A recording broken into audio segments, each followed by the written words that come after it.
Flamengo enfrenta a LDU pela Libertadores e precisa vencer para não se complicar nessa competição. Fala nação, vamos chegar com mais um react aqui em nosso canal. Trazemos um recorte do canal RMP, link na descrição.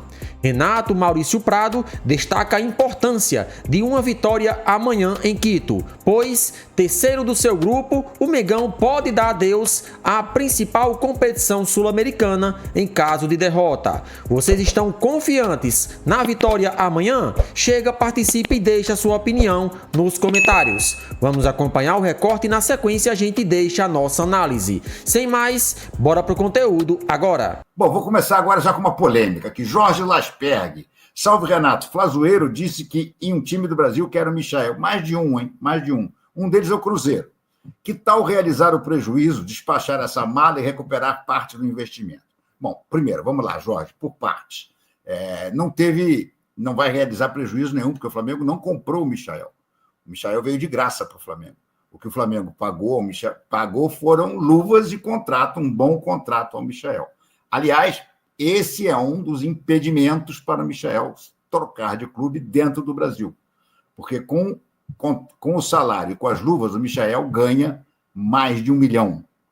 Acho difícil que algum clube aqui no Brasil, talvez o Cruzeiro do Pedrinho BH, que gosta de rasgar dinheiro, resolva investir. Mas eu discordo de você. Eu, sinceramente, não negociaria o Michael agora. Primeiro, porque não tem prejuízo nenhum para realizar. E segundo, quer nem recuperar a parte do investimento. Eu acho o seguinte, imagine que o Bruno Henrique seja suspenso. Vai ficar só com Cebolinha? Claro que não. E eu discordo, tem muita gente que não gosta do Michael. Eu não me incluo entre esses. Eu reconheço que ele é um jogador errático, ele é um jogador que erra mais do que acerta, mas eu acho o Michael um jogador útil. Um jogador que toca uma zorra na defesa adversária, um jogador que faz seus golzinhos de vez em quando e que ajuda brutalmente no trabalho ali de marcação, pressão depois de perder a bola. Então, eu, sinceramente, Jorge, discordo de você. Eu não venderia o Michael, não, de maneira nenhuma. Thiago Brito, MP, esse tão falado problema antigo do Flamengo me parece meramente uma percepção empírica. Não tem uma base mundial que mostra o percentual de conversão para chances claras. Acho que o Fla converte bem as chances claras. Thiago, eu não sei se existe esse percentual. Uma boa pergunta. Vou até fazer uma consulta ao PVC, que é um cara que adora estudar, pesquisar, para ver se existe, de fato, uma média mundial de conversão de chances claras em gols. Mas eu acho que, por exemplo, contra o Vasco, o Flamengo ficou devendo. O Léo Jardim pegou muito, isso influenciou. Verdade, o Léo Jardim pegou muito e isso influenciou. Mas dava para ter saído pelo menos um golzinho ali, né? O Gerson, por exemplo, recebeu 2 bolas limpas dentro da área e chutou as 2 por cima. Quer dizer, uma por cima, outra para fora. As 2 para fora, né? Mas uma por cima, outra para o lado. Então, gente, o Flamengo precisa acertar a pontaria. E o problema todo é que eu acho que o Felipe Luiz montou um esquema em que o Gerson era a grande surpresa. Tanto que ele aparece 3 vezes livre para concluir. Uma conclui de cabeça, o Léo Jardim faz uma grande defesa. As outras 2, uma passa raspando o travessão e a outra para fora. Mas o Gerson não é um grande concluidor. O Gerson não é artilheiro. O Gerson é um cracaço em quase tudo, menos na hora de finalizar.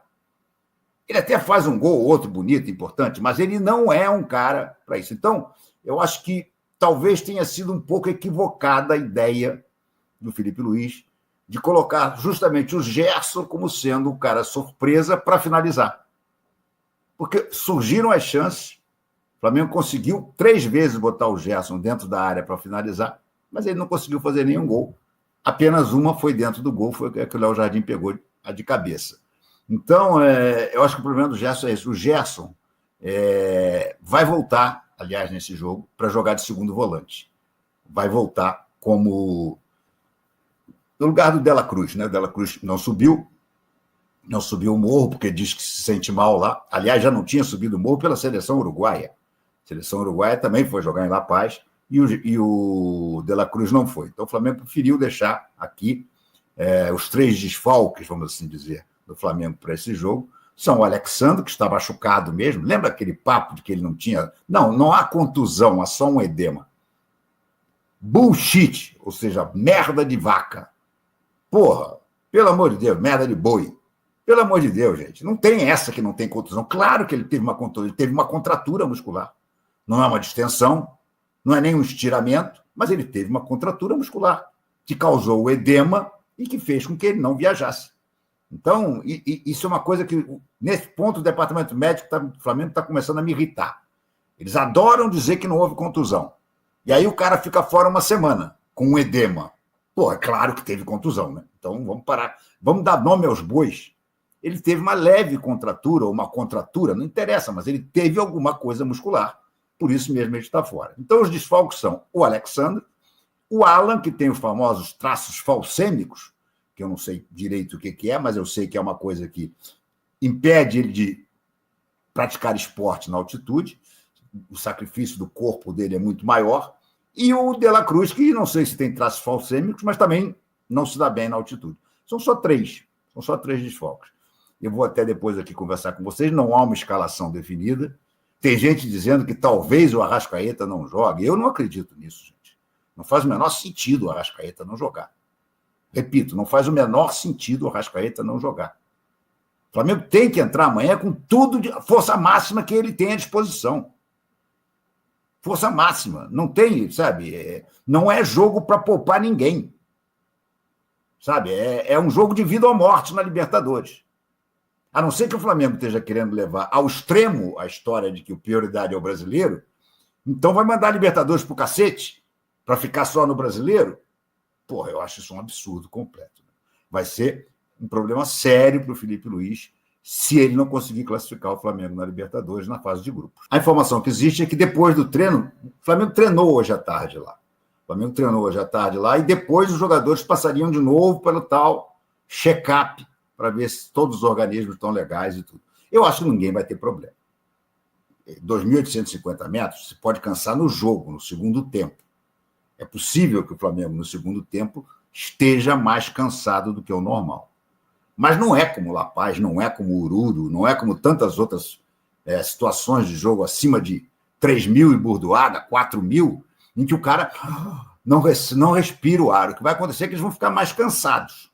Por isso mesmo, eu acho que é fundamental entrar com força máxima e tentar decidir no primeiro tempo, tentar meter uns 2 gols de diferença no primeiro tempo para resistir no segundo. Mas eu não acredito nessa história de que ele pode poupar o Arrascaeta. Se ele poupar o Arrascaeta, eu acho que ele vai estar cometendo um erro gravíssimo. Gravíssimo. Mais para frente, vamos falar das especulações do time. Não há nenhuma escalação oficial. O Flamengo, como sempre, vai resolver, o Felipe vai resolver em cima da hora. Mas já dá para a gente ter uma ideia assim. Orlando já não adora. Michael tem muita serventia, mas precisa ser orientado. Preocupa-me o fato do Felipe Luiz só elogiar os jogadores. A que ponto ele treina para corrigi-los? Claro que treina, Orlando. Claro que treina. O Felipe foi jogador, né? E foi jogador há muito pouco tempo. Então, e conhece esse grupo. Jogou com quase todos eles, inclusive com o Michael. Então, é claro que ele cobra. É claro. O que acontece é que ele não vai chegar na coletiva e dizer, não, o Michael precisa melhorar nisso, aquilo, outro. Ele pode até chegar e dizer assim, não, precisamos, como time, melhorar a precisão nas finalizações. Estamos trabalhando nisso. Eu acho que isso é que ele deve falar. Acho até que ele já falou isso, não nesse último jogo, mas já falou numa outra entrevista. Então, mas eu não tenho a menor dúvida, Orlando, de que ele cobra e orienta. Ele cobra e orienta. E insisto, ao contrário do querido Jorge Lasperg, eu não me livraria do Michael agora, não, gente. Michael é um jogador útil. Não é brilhante, não é craque, mas é um jogador útil. O Flamengo está com as peças um pouco na conta do chá. Eu não me livraria do Michael de maneira nenhuma. Porque, principalmente, você tem a ameaça, uma ameaça real, palpável, de ficar sem o Bruno Henrique. Por muito tempo ou até para sempre. Né? Então, a história é mais ou menos essa. O Trajano diz aqui, boa noite, se perder amanhã, a classificação ficará ameaçada. Ô, Trajano, eu acho que se perder amanhã já era. Com toda sinceridade. Eu acho que se perder amanhã já era. O Trajano ainda diz: o Flamengo precisa melhorar o aproveitamento nas finalizações. Precisa, todos nós sabemos disso. Aliás, quando começa e aproveita, né? Como foi o caso do jogo anterior, que o Flamengo meteu um gol do Arrascaeta logo de cara, Flamengo e Grêmio. O Arrascaeta fez um gol logo de cara, depois no segundo tempo fez o segundo. Aí a coisa vai bem. Ou contra o Juventude, que também, com menos de 15 minutos, já tinha metido gol. Aí você realmente tende até a acertar mais, porque os jogadores ficam mais relaxados.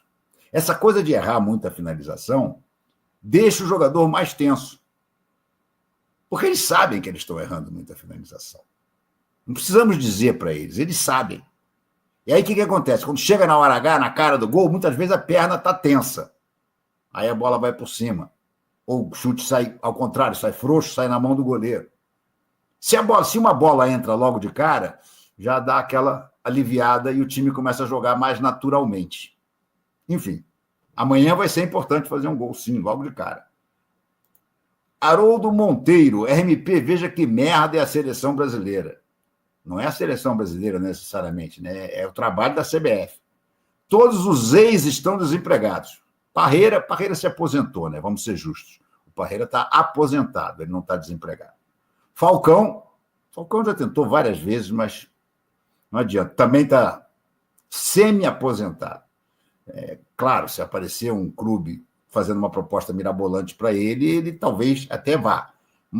Então é isso aí, nação. Se você é novo no canal, chega, se inscreva, ativa as notificações e, é claro, deixa aquele like para fortalecer o nosso trabalho. O link do canal de Renato Maurício Prado ficará na descrição como forma de créditos. E o Flamengo enfrenta amanhã a LDU pela Libertadores da América. Jogo na altitude e o Flamengo precisa pontuar.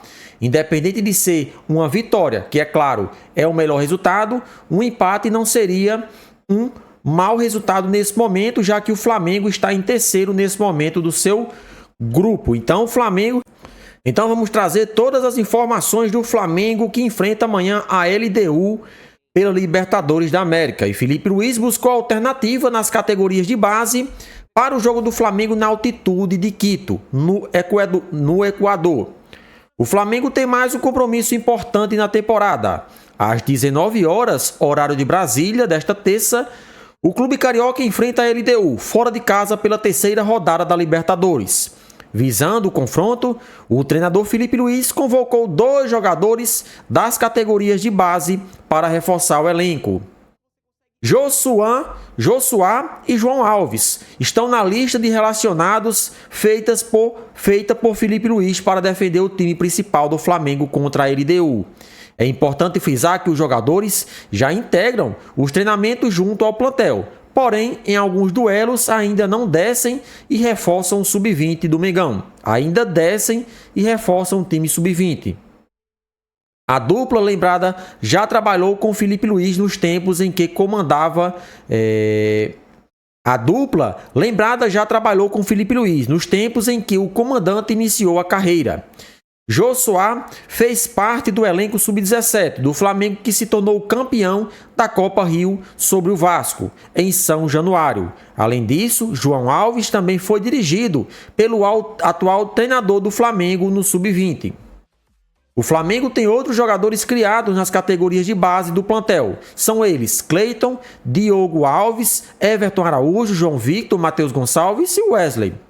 Os atletas mencionados, inclusive, estarão à disposição de Felipe Luiz para o confronto da LDU.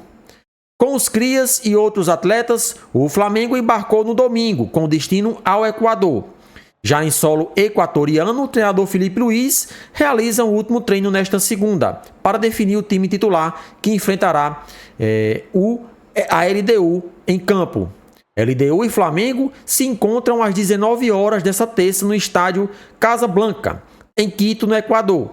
Então o nosso Mengão tem partida importantíssima, porque se vencer, poderá terminar até como o primeiro do grupo se o Central Córdoba não vencer o Deportivo Táchira. Então o Flamengo aí tem uma grande chance, é claro, se a vitória vier, de terminar em primeiro do seu grupo essa rodada. Então participa aqui do nosso vídeo e deixa a sua opinião nos comentários.